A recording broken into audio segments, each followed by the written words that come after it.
Mutiara Hikmah Official, menyingkap hikmah di balik sunnah.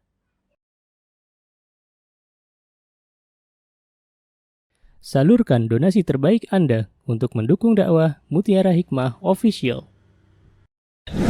Umroh akhir tahun plus daurah parenting Islami, sukses mendidik anak di zaman fitnah. Bersama Ustadz Hanan Yasir MA, Ustazah Imro'atul Azizah, 2 kali sholat Jumat. Kelas daurah parenting setiap hari. Konsultasikan dan daftarkan diri Anda sekarang juga.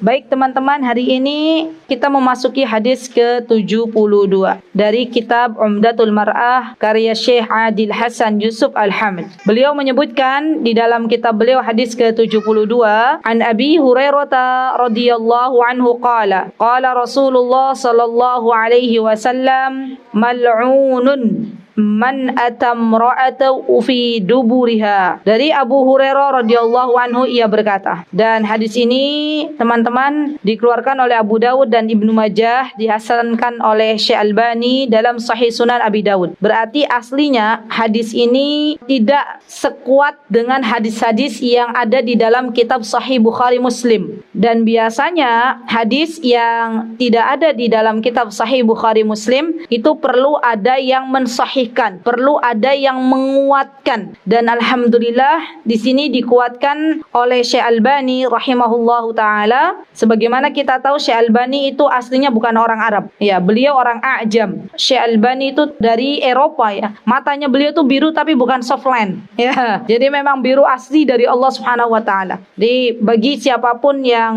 punya anak-anak ya Masya Allah, maka jadikanlah cita-cita anak-anak kita tuh nggak tanggung. Ya Allah, semoga Engkau jadikan anakku ulama gitu ya. Ulama yang bisa bermanfaat untuk orang yang ada di dunia ini. Masya Allah. Begitulah Syekh Albani. Syekh Albani bukan orang Arab. Tapi ketika Allah memberikan kemudahan beliau untuk belajar, kemudahan beliau untuk menjadi seorang muhaddis, maka jadilah Syekh Albani seorang muhaddis. Ya, jadi Allah itu maha baik. Allah tidak melihat apakah dia orang Arab atau orang A'jam. Ya, kalau Allah sudah berkehendak, maka semuanya terjadi.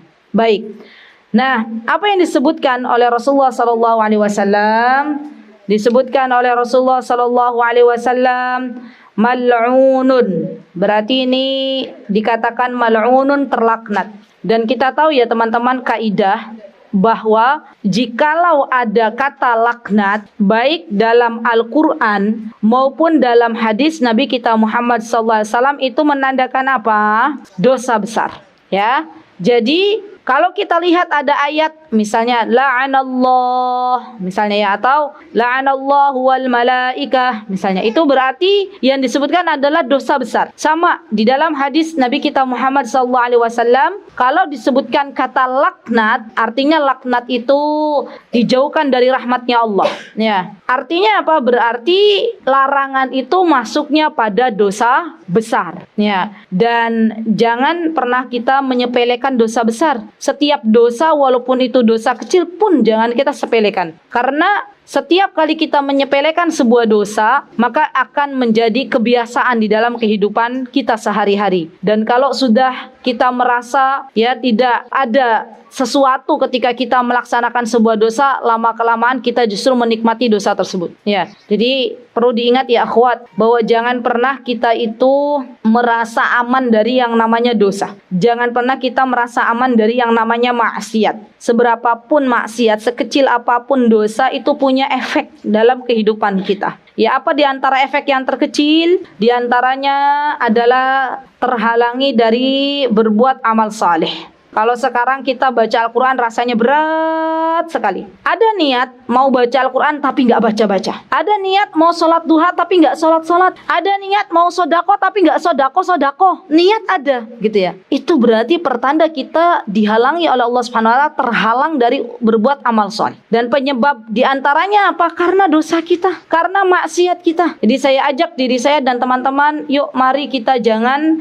menyepelekan sebuah dosa. Ah, itu kan cuma dosa kecil. kecil. Itu kan belum sampai menduakan Allah. Itu kan baru sampai dosa besar. Orang-orang yang menyepelekan sebuah dosa, lambat laun dia akan menikmati. Dan kalau sudah menikmati dosa, menikmati maksiat, lambat laun hatinya akan mati, ibu-ibu. Kalau hati sudah mati, nasihat yang diberikan oleh saudaranya tidak akan masuk. Ya, subhanallah. Baik, kemudian di sini mal'unun, terlaknat. Siapa yang terlaknat? Ya, berarti terlaknatlah yang melaknat adalah Allah dan Rasulnya. Siapa di sini yang terlaknat? Man ata seorang yang imra'atahu fi duburiha. Man ata seorang yang mendatangi istrinya. Maksudnya adalah, mohon maaf, berhubungan suami istri fi duburiha, dari duburnya. Ya, subhanallah. Padahal yang namanya berhubungan intim kita sudah pernah belajar ya.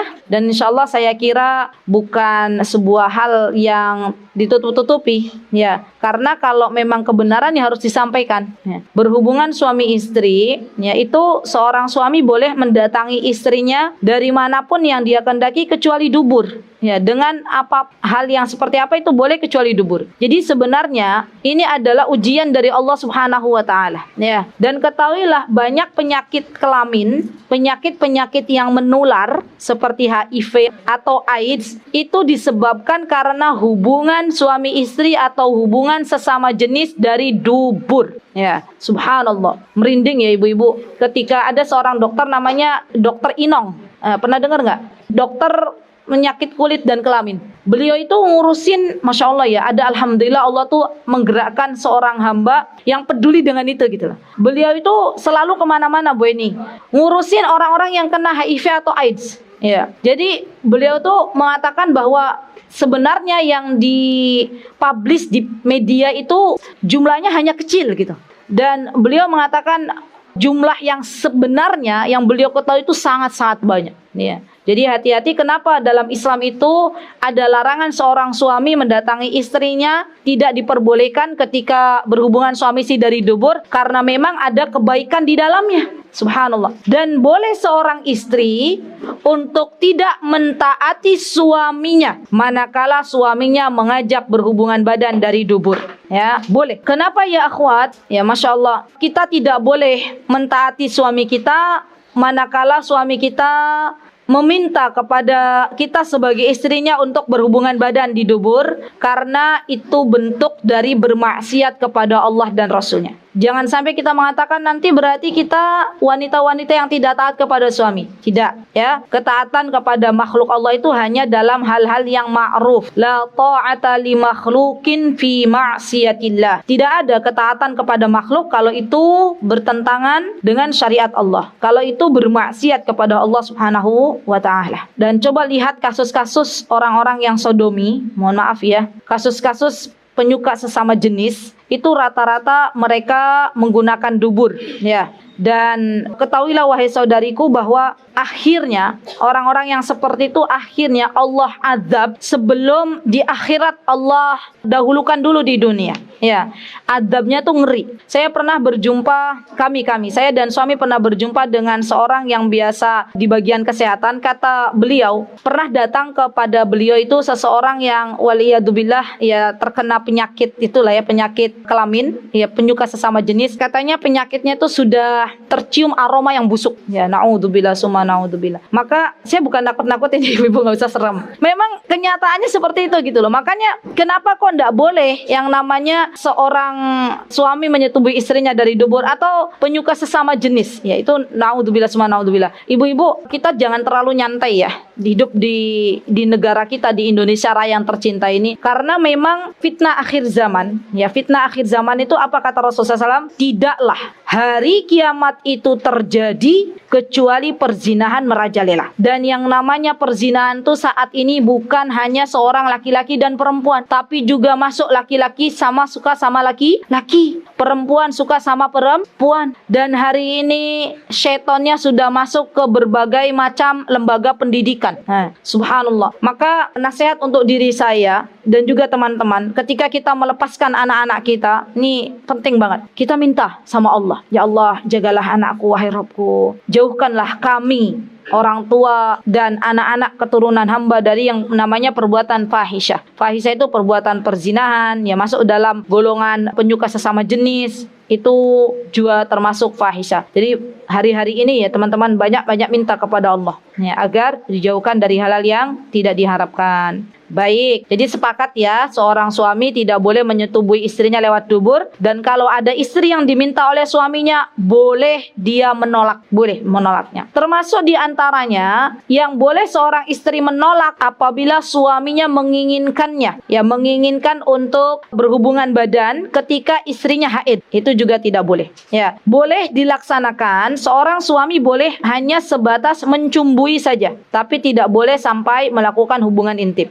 Maaf ya teman-teman, bukan vulgar di sini, tapi ini yang memang harus dijelaskan. Berbeda dengan istihadah. Istihadah, seorang suami, sebagian ulama atau bahkan kesepakatan ulama boleh berhubungan intim dengan istrinya. Ya, nifas tidak boleh. Ya, nifas tidak boleh. Yang tidak boleh adalah haid, nifas itu tidak boleh. Ya, walaupun dari depan belakang sama saja. Ya, kalau pada waktu suci yang enggak boleh dari belakang, dari depan boleh. Ya, dan pada waktu istihadah diperbolehkan dari depan dan belakang. Ya, masya Allah. Baik, alhamdulillah kita sudah paham. Kemudian kita masuk ke hadis yang ke-73. Kita masuk ke 73 ya akhwat. Baca yuk bareng-bareng yuk. 1, 2, 3.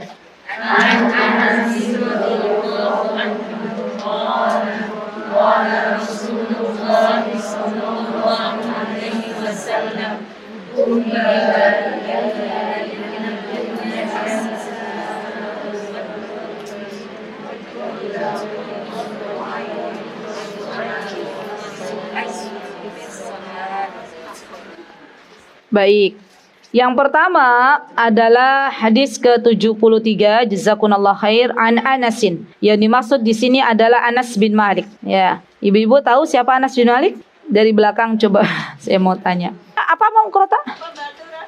Pembantu, sahabat dulu, sahabatnya Rasulullah. Saya lebih memilih kata pelayan kali ya daripada pembantu, walaupun sama, tapi pelayan tuh atau asisten, asistennya Rasulullah SAW. Ya, jadi Anas bin Malik itu asistennya Rasulullah SAW. Ibunya namanya siapa? Ummu Sulaim. Masya Allah ya, ibunya namanya Ummu Sulaim. Baik, Anas itu didoakan oleh Rasulullah dengan doa apa? Ibu yang pakai kerudung abu-abu, nggih jenengan. Rasulullah mendoakan Anas dengan doa apa, Bu?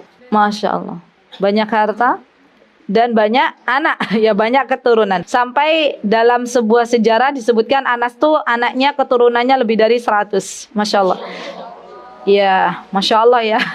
Itu kalau di Indonesia terah itu berapa itu yang kumpul gitu ya, Masya Allah. Dan Anas tuh terkenal ya, kebunnya itu kalau yang lain panennya 1 kali setahun, Anas 2 kali. Masya Allah. Itu adalah doa dari Nabi kita Muhammad SAW ya. Jadi boleh kita minta doa dari orang solih yang masih hidup. Ya, Masya Allah, boleh. Karena sekarang nggak ada Rasulullah SAW, maka mintanya bukan kepada Rasulullah, tapi mintanya kepada orang solih yang masih hidup. Boleh enggak ketika Rasulullah SAW wafat, kemudian kita meminta doa dari Rasulullah? Tidak boleh, ya. Dan yang dibolehkan adalah meminta doa dari orang salih yang masih hidup. Ya, Masya Allah, kita tidak pernah tahu doa siapa yang diijabah. Yang terpenting ketika ada orang salih dekat dengan Allah Subhanahu wa taala, maka kita pun minta untuk didoakan. Jadi para sahabat zaman dulu kala juga mereka meminta doa kepada Rasulullah sallallahu alaihi wasallam. Termasuk diantaranya Anas bin Malik. Baik, qala Rasulullah sallallahu alaihi wasallam. Rasulullah sallallahu alaihi wasallam bersabda, "Hubbiba ilayya minad dunya an-nisa'u wat-tib wa ju'ila qurratu 'aini fis shalah." Dijadikan kesenanganku terhadap dunia, kata Rasulullah SAW, ada pada wanita. Masya Allah. Jadi wanita ini hiasan dunia, ibu-ibu.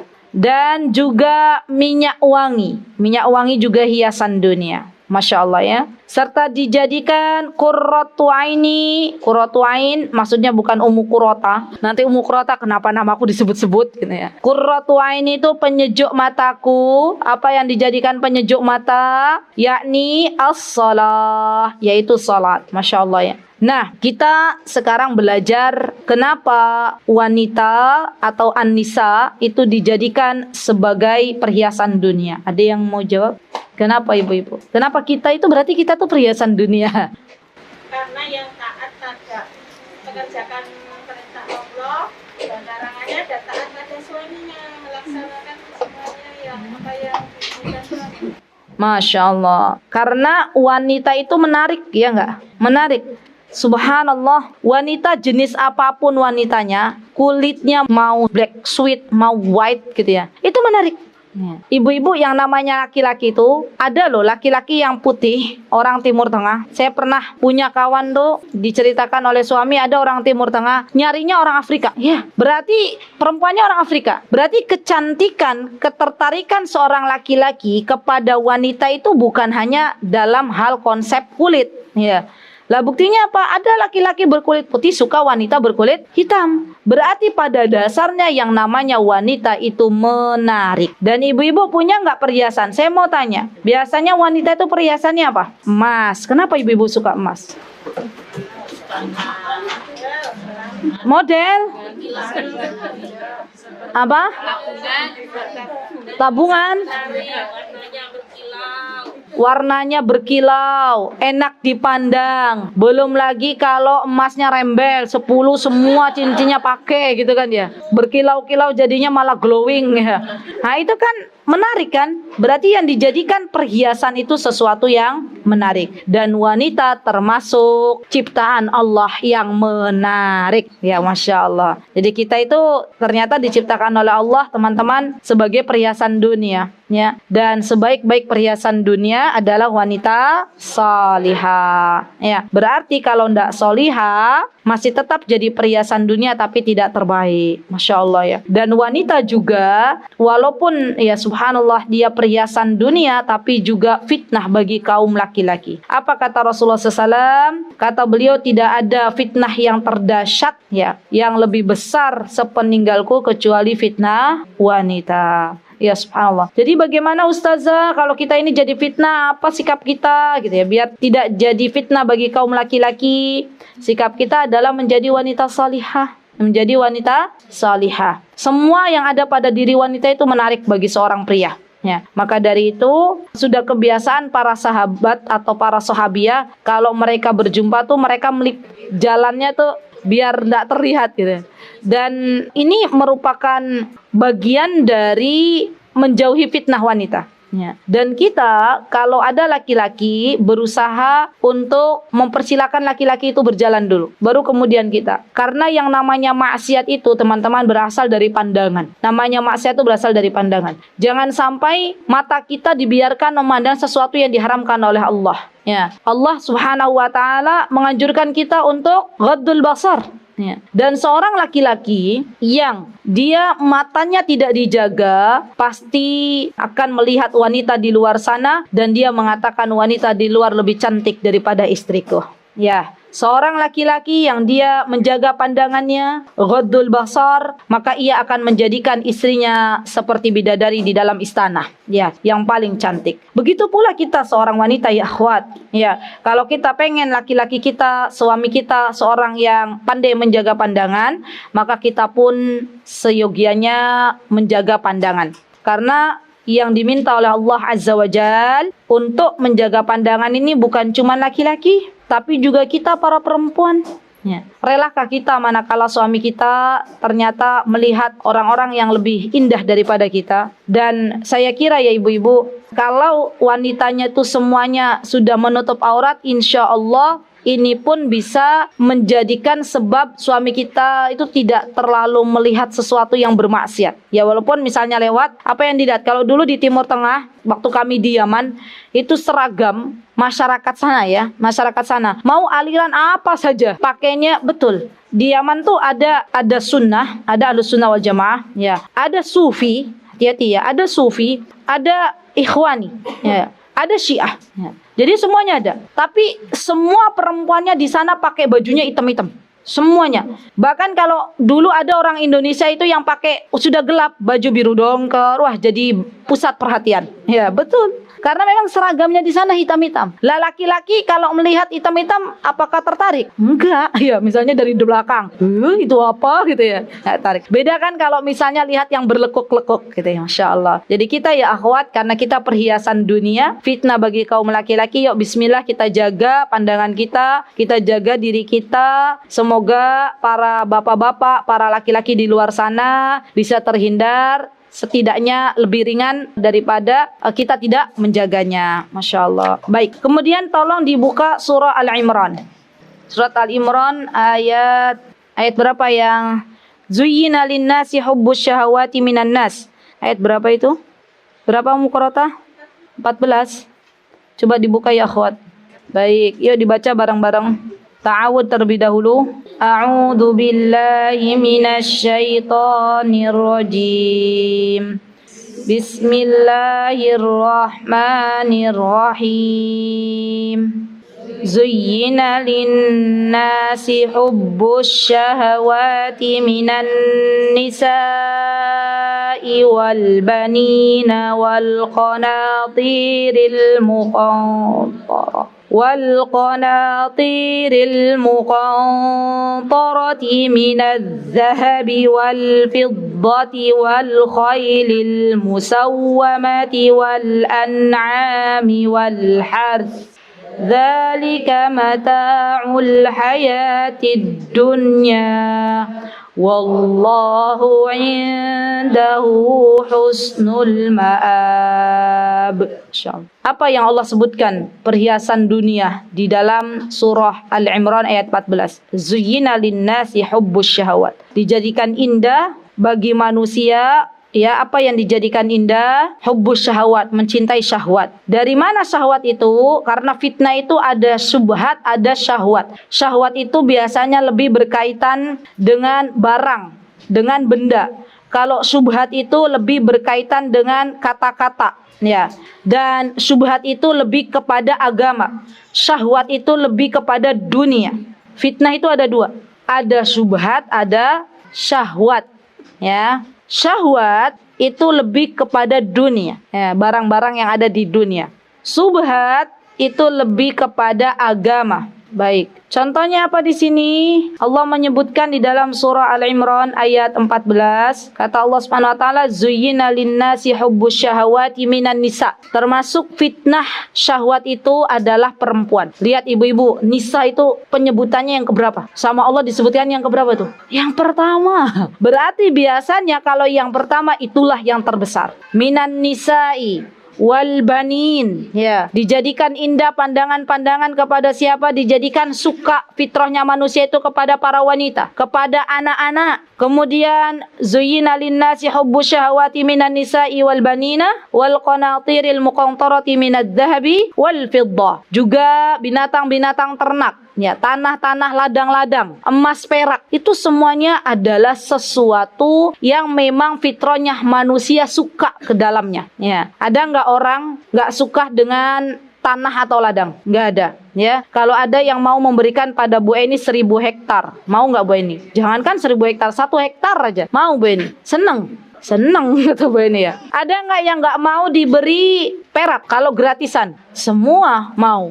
Ada nggak yang nggak mau diberi mobil bagus? Nggak ada. Ya, semuanya pengen. Jadi kata para ulama, termasuk di sini kendaraan itu juga dijadikan indah untuk melihat. Bahkan manusia itu di antara fitrahnya tidak pernah puas. Ya, Allah sudah kasih mobil, ada mobil keluaran baru pengen dibeli. Ya, terus dan terus dan terus. Begitulah sifatnya manusia. Maka dari itu Allah mewanti-wanti, semuanya itu dzalika mata'ul hayatid dunya. Semuanya itu adalah perhiasan dunia. Kemudian yang terbaik adalah di sisi Allah Subhanahu wa taala. Apa yang ada di sisi Allah ya akhwat? Apa yang ada di sisi Allah? Surganya Allah Subhanahu wa taala. Maka dari itu kita penting untuk belajar belajar bagaimana gambaran surga. Di surga itu ada apa saja sih? Ya. Dan ini juga bisa kita motivasi anak kita untuk kita ajarkan. Kalau sudah mulai SD, mulai kita katakan, nak, kalau kamu sedekah, kalau kamu salat, kalau kamu puasa, maka yang kamu harapkan nanti adalah bonusnya surga. Anak kita tanya, bunda, di surga itu ada apa saja? Wallahu ta'ala a'lam, katanya ya. Nanti bunda mau belajar dulu, gitu kan ya, lucu ya. Maka dari itu kita belajar, di surga itu ada apa saja sih? Ya. Di surga tuh kenikmatannya apa saja? Ada sungai, ada buah-buahan misalnya. Kemudian ada apa lagi? Teman-teman, ada pelayan-pelayan yang dilihat seperti mutiara-mutiara yang berkilau. Ada emas, rumah-rumah dari emas. Ada apa lagi? Penghuninya muda semuanya. Berarti nenek-nenek nggak bisa masuk ya Mukurota? Hah? Muda semua berarti yang usia-usia seumukurota bisa masuk nggak? Kembali muda. Masya Allah, kembali muda gitu ya, Masya Allah. Kemudian di surga juga teman-teman ada yang namanya muttaqi'ah. Coba baca di surah Ar-Rahman, itu banyak sekali ya. Di surah Ar-Rahman itu gambaran surganya Allah Subhanahu wa taala. Ada muttaqi'ah, ada kasur-kasur. Yang kasurnya beda dari kasur dunia. Kasur dunia kalau sering dipakai dia jadi menipis gitu ya. Jadi tepos. Kalau di surga ndak ada. Masya Allah. Dan ciri khas penduduk surga itu mereka nanti saling ngobrol ya. Jadi muttaqiyah itu gini teman-teman. Saya ingin menjelaskan. Kadang ada yang bertanya muttaqiyah itu apa sih? Muttaqiyah itu sandaran kan ya. Orang Arab itu biasa mereka kalau sore hari itu mereka karena mereka hidup di gurun, mereka bawa tikar. Kemudian mereka bawa muttaqiyah. Muttaqiyah itu semacam sandaran buat tangan. Biasanya di Indonesia juga dijual di toko oleh-oleh haji. Itu kotak bentuknya ya. Jadi nanti mereka tuh di gurun kumpul sama keluarganya, ngopi-ngopi ya, sambil nggelar karpet. Terus nanti ayahnya tuh maaf ya, begini nih. Ini muttaqiyah, sandaran begini. Ya, di lesehan sambil minum kopi. Wah, Masya Allah. Itu kalau kita lihat, pernah kita tanya ke mereka, kenapa sih keluargamu kok suka keluar gurun terus menikmati kopi? Wah, itu indah banget katanya. Masalah ki rasanya hilang kabeh gitu ya. Pulang ke rumah ada masalah lagi. Jadi Masya Allah healingnya mereka tuh sederhana. Ya, jadi keadaan di mana bersandar di muttaqiyah itu kata mereka itu keadaan yang menyenangkan gitu, Masya Allah. Jadi itu muttaqiyah. Nanti para penduduk surga begitu, sambil bersandar begini, sambil ngobrol dengan temannya. Masya Allah ya. Semoga Allah Subhanahu wa taala menjadikan kita para penghuni surga. Semoga Allah Subhanahu wa taala memasukkan kita semuanya beserta anak keturunan kita serta orang-orang yang kita cintai ke dalam surganya. Amin, Allahumma amin. Ibu-ibu kalau mau masuk surga harus paham dulu di surga ada apa. Ya. Lah, kalau ada orang menginginkan sesuatu tapi nggak punya gambarannya, kira-kira lucu apa mboten? Ibu mau beli mobil, mobilnya jenis apa? Mobilnya jenis ini, dalamnya ada apa saja kan paham. Kalau mau beli mobil tapi nggak paham apa yang ada dalam mobil, apa speknya dan lain sebagainya, kira-kira mau beli apa nggak? Nggak beli. Ya, jadi harus paham dulu. Dan penting bagi kita untuk mengetahui apa yang ada dalam surga dan apa yang ada dalam neraka. Ya. Kenapa? Kenapa kita harus mengetahui apa yang ada dalam neraka itu diketahui? Agar kita takut untuk memasuki nerakanya Allah Subhanahu wa taala. Di antaranya apa ibu-ibu yang ada dalam neraka? Kalau dalam surga tadi sudah tahu. Dalam neraka apa? Api. Baik. Setelah api? Sungai darah. Apalagi? Nanah. Apalagi? Belenggu, rantai-rantai. Apalagi? Besi panas. Apalagi? Pohon zakum. Ya, pohon zakum itu pohon yang berduri. Ya. Dan apalagi? Malaikat-malaikat yang kasar, ya kan? Itu kan adanya semua di neraka.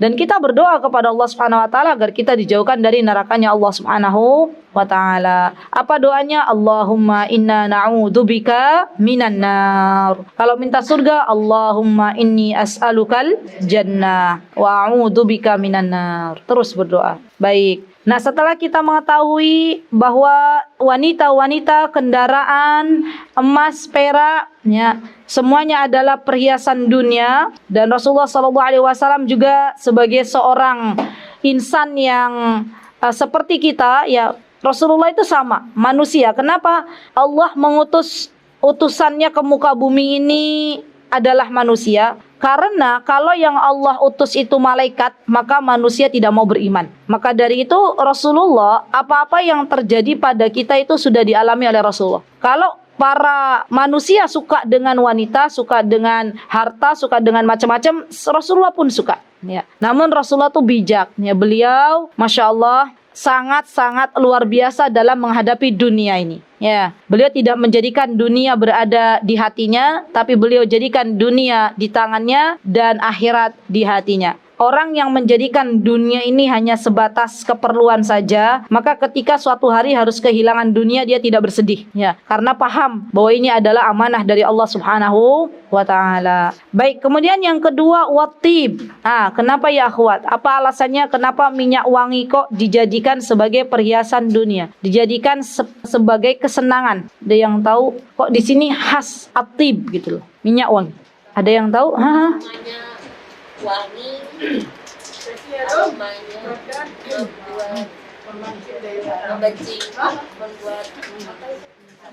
relax. Baik. Jadi kalau wanita kan kenapa dijadikan perhiasan dunia, menarik ya. Kalau minyak wangi itu baunya, aromanya tuh membuat tenang ya, relax. Tapi tentunya minyak wangi yang nggak nyengat baunya. Ada juga kemarin saya diberi minyak wangi oleh orang Yaman asli yang baru pulang dari Yaman tuh, pas dioles gitu ya di rumah, semua satu rumah tuh mual-mual. Kata ibu mertua saya, ini bau nyong-nyong katanya gitu ya. Tahu nyong-nyong nggak?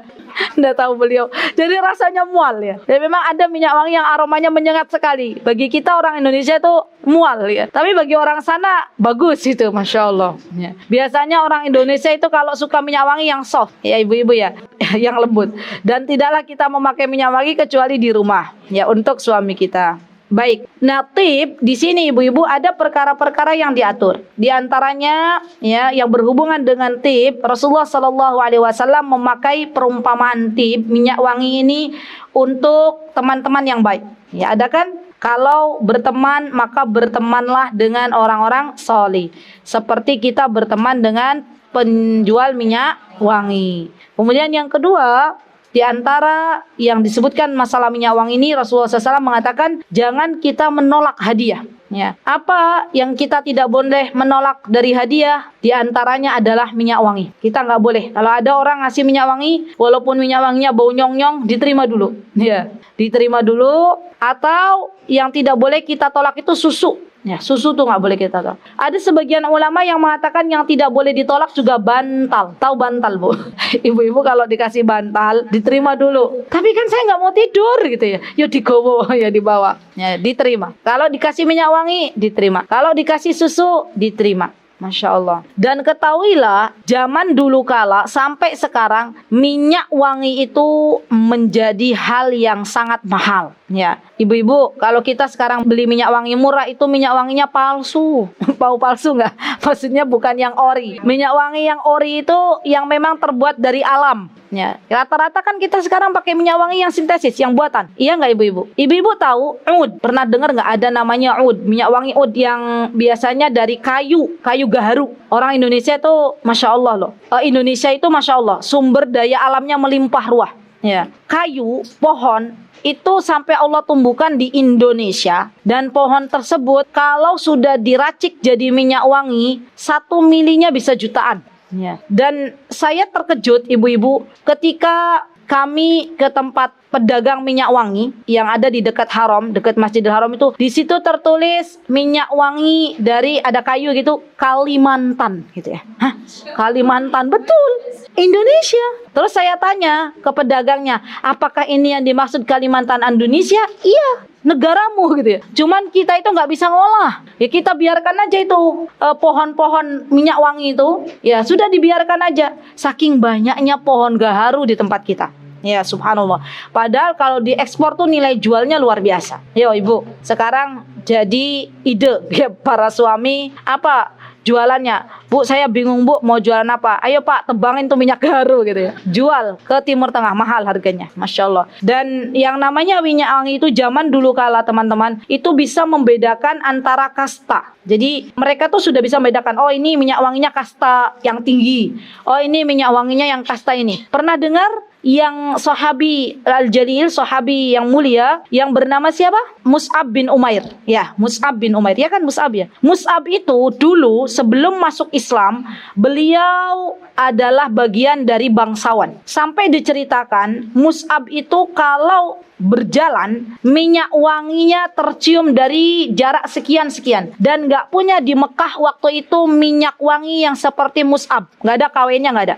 Jadi Mus'ab tok yang punya. Mus'ab bin Umair saja yang punya. Masya Allah kan Bu. Tapi ketika beliau meninggal dunia, ya apakah kemudian beliau masih menjadikan pola hidupnya sebelum beliau masuk Islam dengan minyak wangi yang mahal? Tidak. Ya, Mus'ab justru beliau memberikan hartanya untuk Islam, Masya Allah, dan beliau hidup dalam keadaan sederhana. Berarti ini menunjukkan bahwa minyak wangi juga adalah sesuatu yang mahal. Wanita sesuatu yang mahal. Ya. Wanita tuh paling murah tuh di kita, ibu-ibu. Ya, betul. Kenapa? Wanita di Indonesia itu bisa dibeli dengan mahar seperangkat alat sholat dibayar tunai.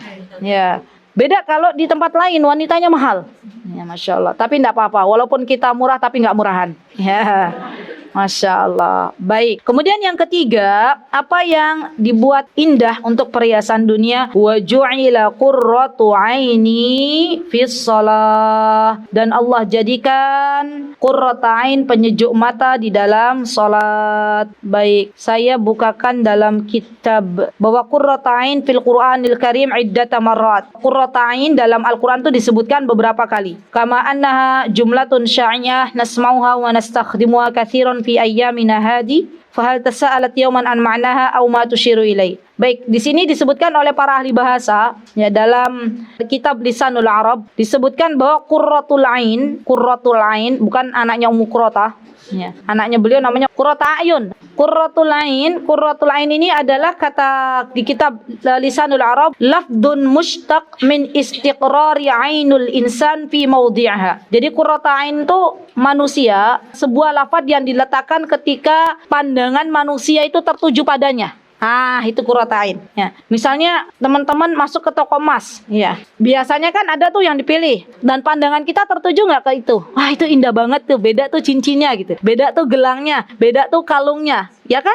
Langsung tertuju. Itu loh yang indah. Itu loh yang bagus. Teman-teman ke showroom mobil, ada yang paling bagus, langsung nggak tertuju matanya ke situ? Tertuju matanya ke situ. Jadi namanya qurratul ain itu adalah lafdun mushtaq, lafaz yang diambil dari sebuah pandangan manusia yang tertuju kepada benda tersebut. Wallati katsiran ma yatimul qasdu biha na'imul jannah lil mu'minina min ibadillah, subhanallah. Dan pandangan mata yang paling indah adalah ketika tertuju pada kenikmatan surga, subhanallah. Jadi sebaik-baik pandangan itu tertuju kemana Bu? Ke kenikmatan surganya Allah Subhanahu wa ta'ala.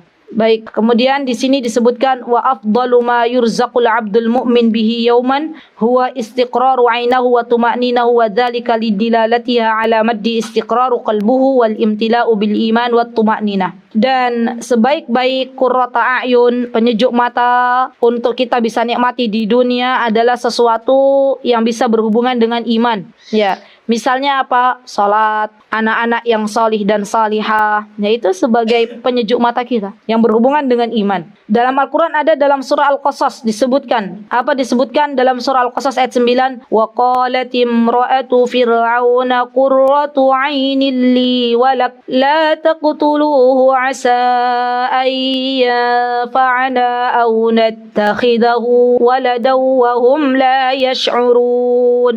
Ini kisahnya Nabi Musa alaihissalam. Dulu Nabi Musa alaihissalam pada zaman beliau hidup, waktu itu seorang pemimpin Mesir yang biasanya dinamakan dengan Firaun, dia bermimpi dengan sebuah mimpi di mana takwil mimpinya adalah bahwa kelak ada bayi Bani Israel yang akan meruntuhkan jabatannya, meruntuhkan kepemerintahannya. Maka ketika itu Firaun woro-woro mengumumkan kepada siapa? Kepada warga Mesir kala itu bahwa setiap bayi yang dilahirkan oleh wanita dari kalangan Bani Israel harus dibunuh. Ya, bayi terutama bayi laki-laki. Dan ketika itu ibunya Nabi Musa ya harap-harap cemas gimana? Dulu kan nggak ada USG.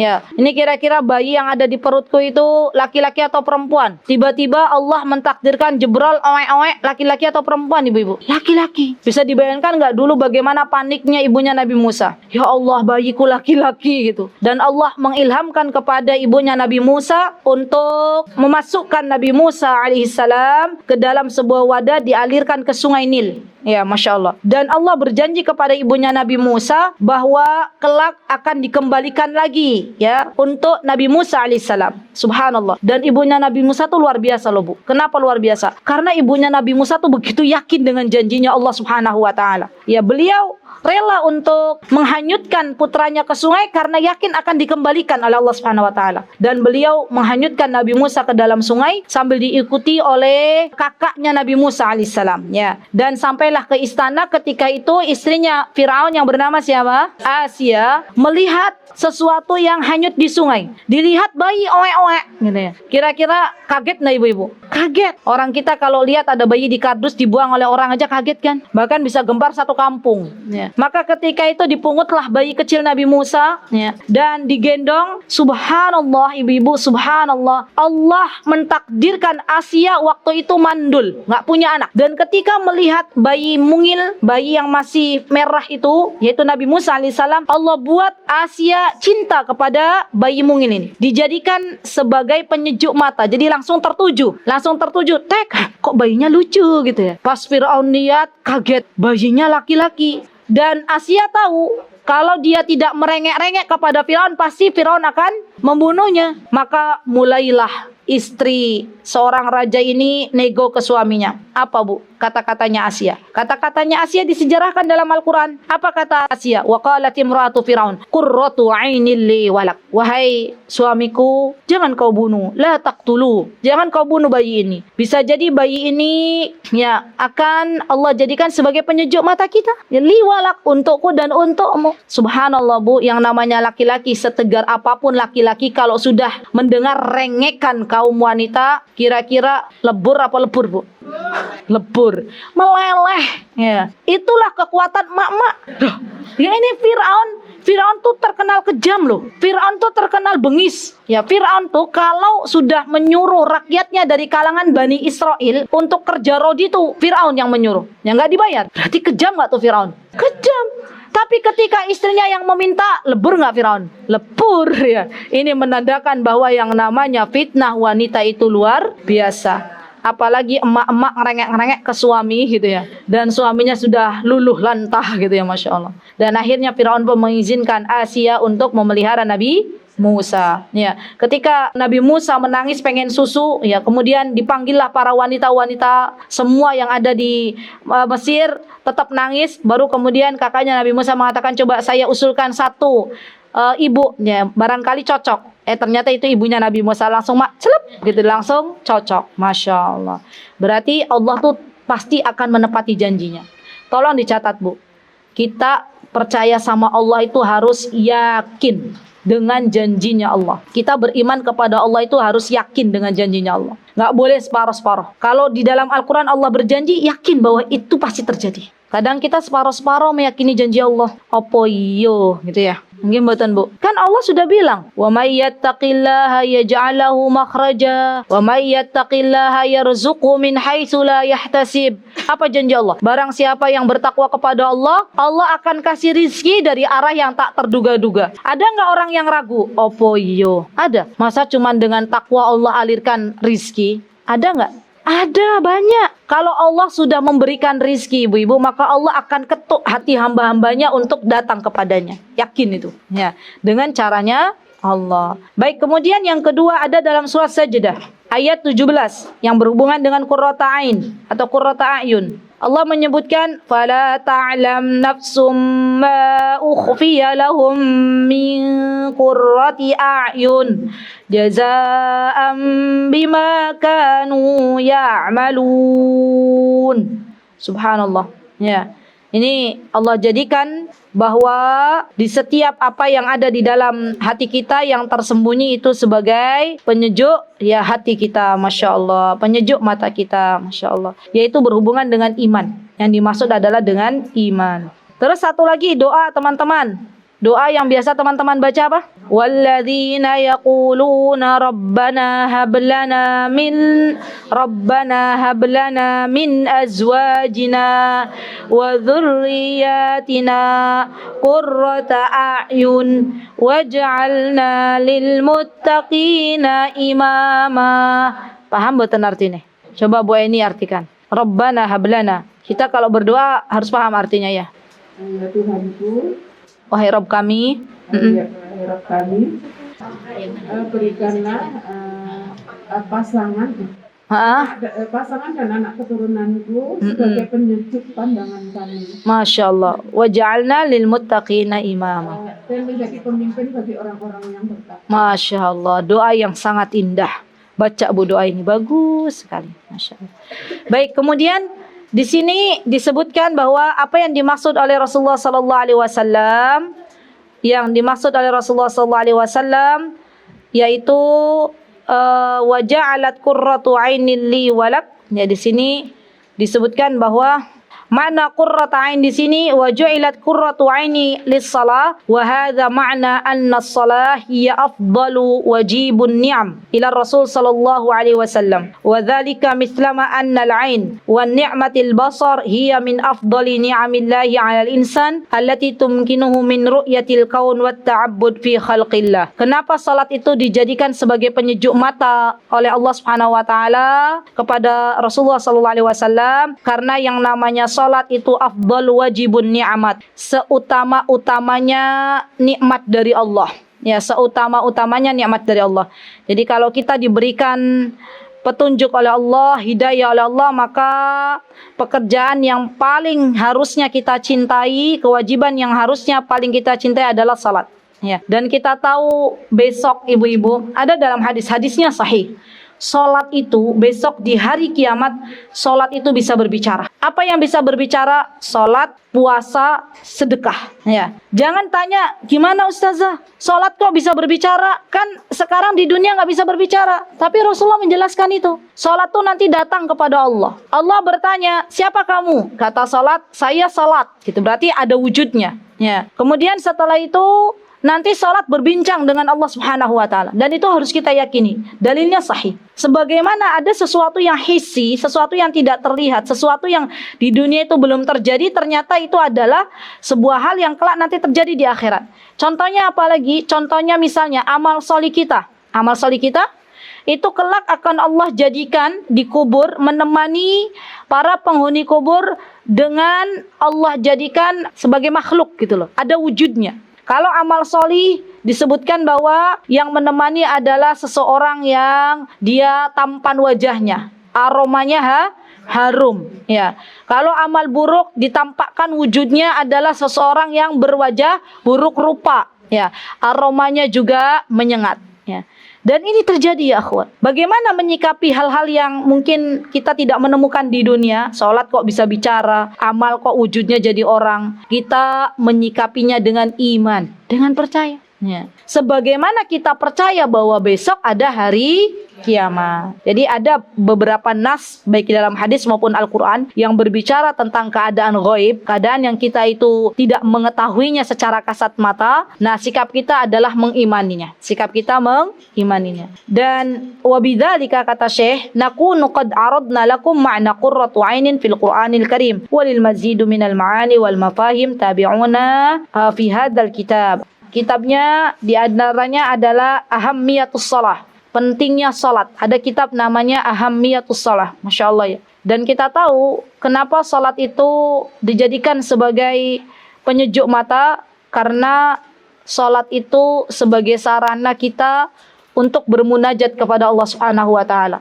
Bahkan Rasulullah sallallahu alaihi wasallam ketika itu berkata kepada Bilal, apa yang Rasulullah pinta kepada Bilal? Ya Bilal, arihna bis salat. Istirahatkan kita dengan salat. Kenapa kok istirahatnya dengan salat? Karena dunia ini melelahkan. Dunia ini melelahkan. Kalau kita sibuk dengan dunia saja, maka yang ada semuanya melelahkan. Ya.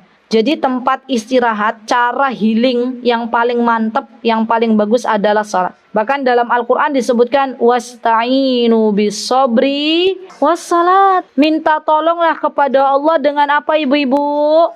Salat dan sabar. Kemarin suami saya bercerita, kemarin Ummu Qurrata nanya di kajian Hasanah ya. Nanya apa Bi? Ya, saya kan diskusi biasa. Nanya, Ustadz, kalau misalnya nih saya sudah melaksanakan apa yang Ustadz katakan, tapi ternyata misalnya belum berubah ya orangnya ya.